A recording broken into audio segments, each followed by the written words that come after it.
So, Colin Wilkinson, I'm sitting here with the Phantom of the Opera in an empty theatre. Should I be nervous? It's a long time since I've done that, Gloria. Yeah, if you want to be, I don't mind.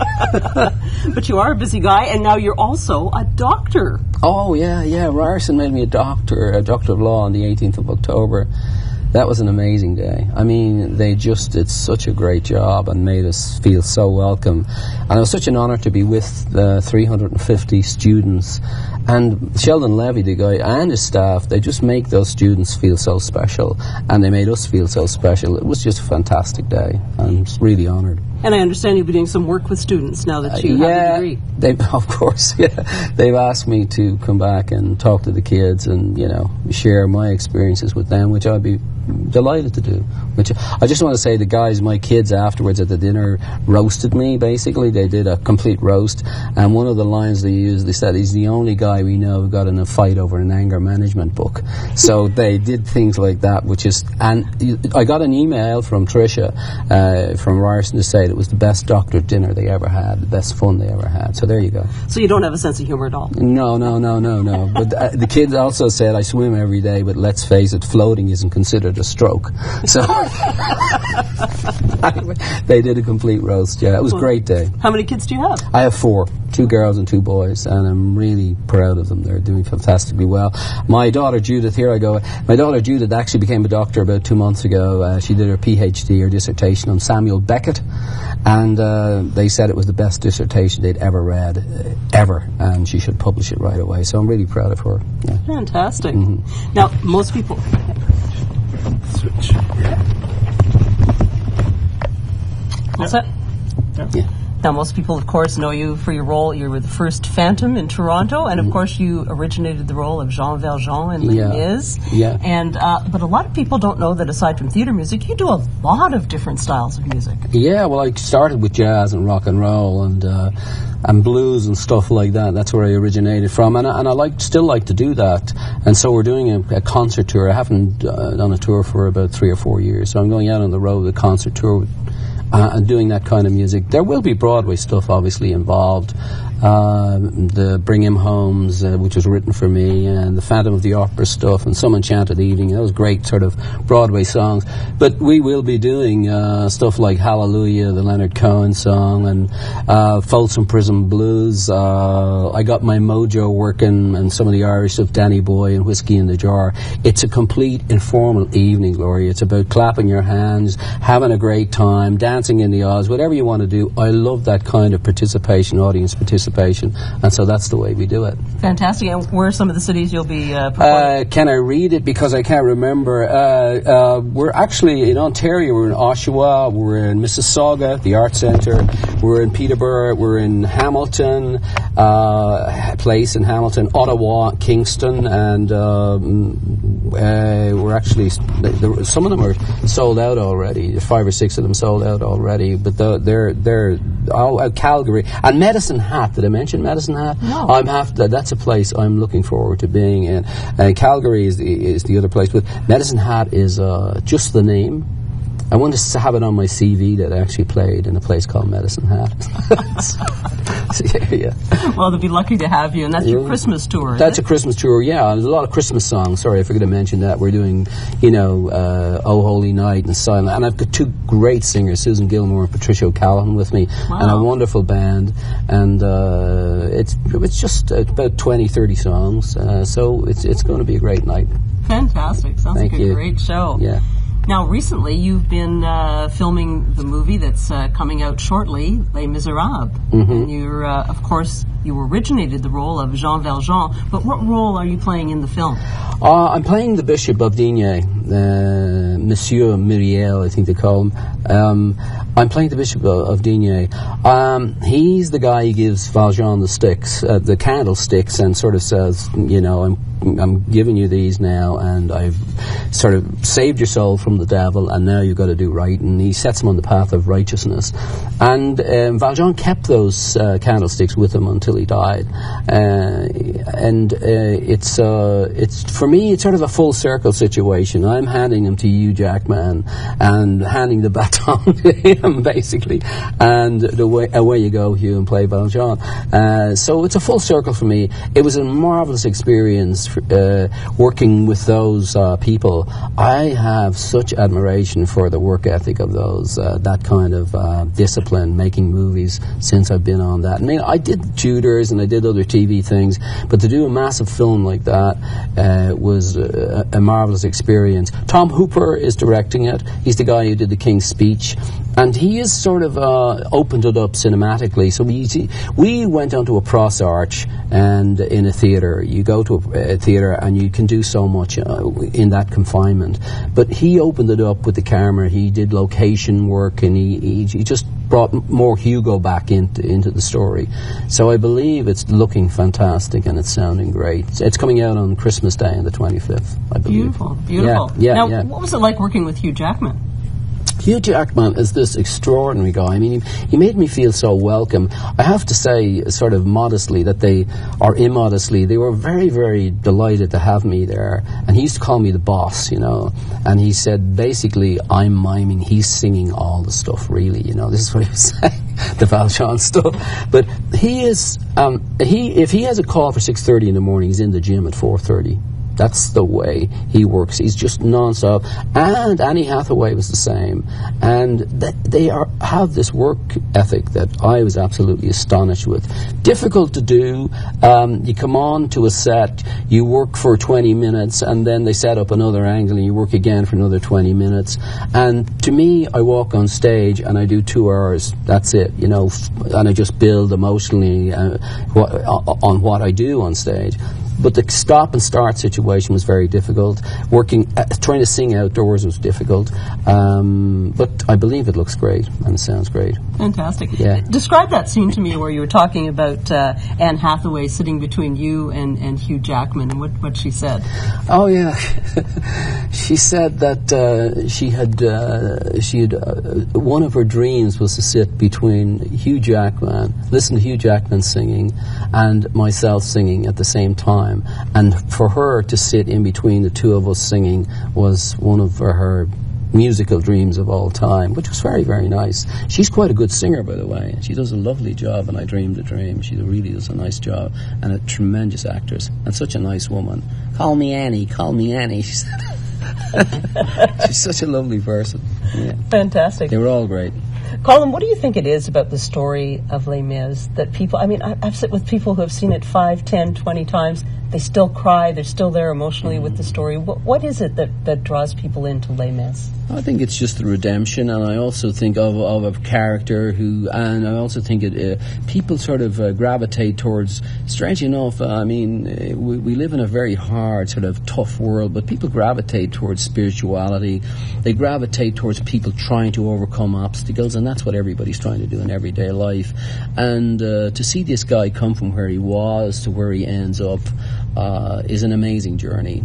And I think a lot of people identify with that. There's everything in it, of course. There's the love, there's the chase, there's Valjean's determination to do right, and it's just an extraordinary story. I mean, Hugo wrote an extraordinary... The first 200 pages of the book are about the bishop, actually. He's a very important character. I'm blowing up my own part, which is not huge, but it's big enough. But he was a very pivotal part of the whole story. Wow. And did you and Hugh Jackman talk about Valjean at all, the character? Yeah. People ask me. Yes, we did. We talked about. I said, look. He started talking to me about. I don't know what song. I think it was the death at the end.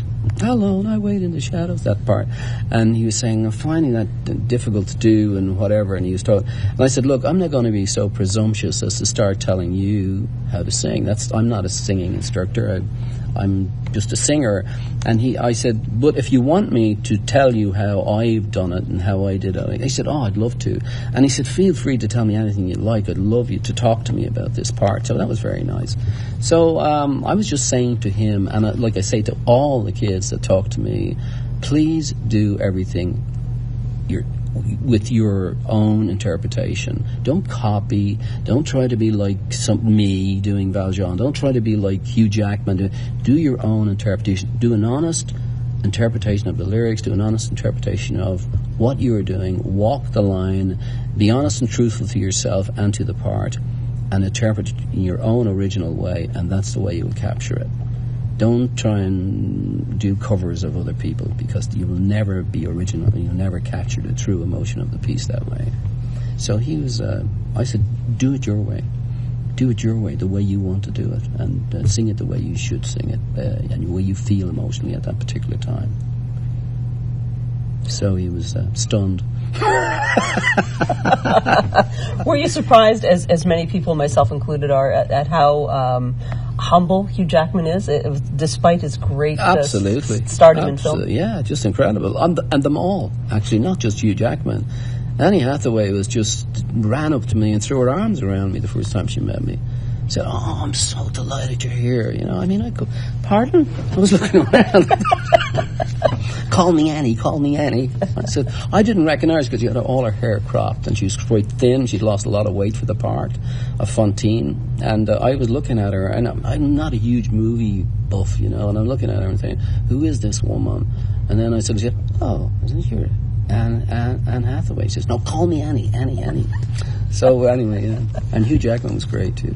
Well, it sounds like you had a great time on the set. I did, yeah. But don't forget, the tour is what's happening, and the tour is coming up, and people, and your shows are fantastic. Like you say, you get everybody up and dancing and good energy, having a good time, yeah. And as I want to ask you, is there any song that you haven't sung that you'd really like to do? That I'm going to do on this show? Yeah, I'm actually going I hope Silent Night, actually, I'm going to do on this. And I've always looked at that song for years and years. That's a very difficult song to sing, believe it or not. It looks simple, it sounds simple, but it's not. And I'm looking forward to singing that. And and The Little Drummer Boy I'm going to do as well, which is another song that I've always wanted to sing. So they're sort of some new songs. And the girls have some new Christmas songs in as well. So it should be a very, very interesting night. Fantastic. Colin, thank you so much for coming in. Thank you, Gloria. You're very kind to have me. And Merry Christmas to you. And the same to you, actually. Yeah, the same to you. I wish you a Merry Christmas and a Happy New Year. Yeah, great. Annie's lips are as soft as they look on the screen. I have to ask my wife. Are you talking to me? You're not gay, are you? Attila the Hun, he wasn't gay. You've done everything, as you just stated. What do you prefer, the live action or the movie action where you can correct yourself? Actually, there's a lot of pressure. People ask me that question a lot, and strangely enough, it's a different discipline. I went over there and the same with the Tudors, when I played Tom Darcy in the Tudors, Lord Tom Darcy in the Tudors. I went over there with basically all the script in my head, and I had it down. It took me a while to learn it now. It took me a lot of dialogue, and there was no singing in it. So, what I found was that because of the discipline that I know, and you have to have it right on the night. You walk out on the stage, you can't make a mistake. It's live, it's there, you know. And the camera does allow you to go back on, but you know, there are 300 or 400 people standing around, and if you screw up on the take, they have to set up again and go back and do the whole thing. So you try to get it right as well. But it does allow you that. It does allow you that sort of freedom to actually redo a take if they don't like it, and you do takes over and over again, which for me doesn't make it that fresh. You know, I think when you go out on the stage and you do something, it's there for the first time, and you hit the emotional impact you put into that piece right there and then is what counts. You know, but it is difficult. It is difficult to. What your initial question was? Which would I prefer? I think the best of both worlds. Actually, if you could actually stop a show, and I mean, it's very seldom you make mistakes in lyrics, but I have. Man of La Mancha once, I think, stopped and said, "Hold on a second, I screwed up in the lyrics. We'll have to go back on that one." And people look at you and they sort of think, it's normal. They have a great laugh at that, so it's not such a big deal, you know. I don't know whether that answers your questions. I go off on tangents. Any of the roles that you would like to do again? because now you have better ideas, different take on the role? No. I did the roles for so long. In The Phantom, for instance, I did 1,700 performances of The Phantom. That I think I got it. So I got it after that. Because after 6 months, I think you start getting into the role. And it's not about building a role, it's about cutting back all the time. And I think Valjean I did for 3-4 years, on and off. I did Judas for about 4.5 years again, on and off. But I think you eventually get the role. I'm not being sort of egotistical by saying I think I did capture those characters eventually. Eventually, I think I got to them. I don't think I would like to revisit any. Something new, yes. Something new, yes, but not those characters. I had one more question. Okay. Was it Les Mis when they took it to Broadway? They didn't want to use you because you weren't an American citizen. Is that right? Oh yeah. They actually they said they wanted to use an American, and Cameron McIntosh basically said, if he's not doing it, we're not doing it. So they actually swapped 2 people. They put 2 actors into London. They have to do this sort of swap situation. If you go into the States, what happens then? They send an actor into a show in London. So what happened was they actually sent 2 actors into a show in London. And I remember meeting one guy after. He says, "Thanks very much, Colm." I says, "Thanks for what?" He said, "Well," he says, I was one of the guys who went to London. He says, "I had a great time in London. I really enjoyed it. Thanks for doing that." But yeah, they did. Yeah, they didn't want me to do it. They wanted him to cast an American, and he basically said, "It's if he doesn't go, there's no show." So that was a nice thing to happen. Beautiful. That's nice to know that one Colm Wilkinson is worth 2 other actors. Well, yes. Yeah, they insisted on that. You know what? I admire them for that. I admire them for protecting their actors. I admire them for actually insisting on that and protecting the work of the people who are on Broadway and places like that. Absolutely. Something we could maybe learn a little more of here? I don't know. I actually am never in that position here. But I just find the union situation here is I don't get involved much in it because I don't have much reason to be involved in it. But I'm always for strong unions for actors, and because 80% of them are out of work at any given time. I've been very, very, very, very fortunate with my life, really fortunate with my work and with my life and what I've done. I've just been so fortunate, and with my family, and I've been really fortunate. Fantastic. Thanks, Colm. Thank you, guys. Thank you very, very much. Silent night, holy night, all is calm, all is bright, round yon virgin mother and child, holy infant, so tender and mild, sleep in heavenly peace,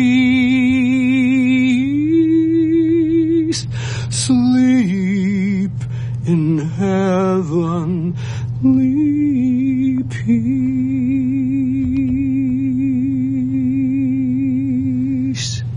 I didn't warm up, you see, that's the problem.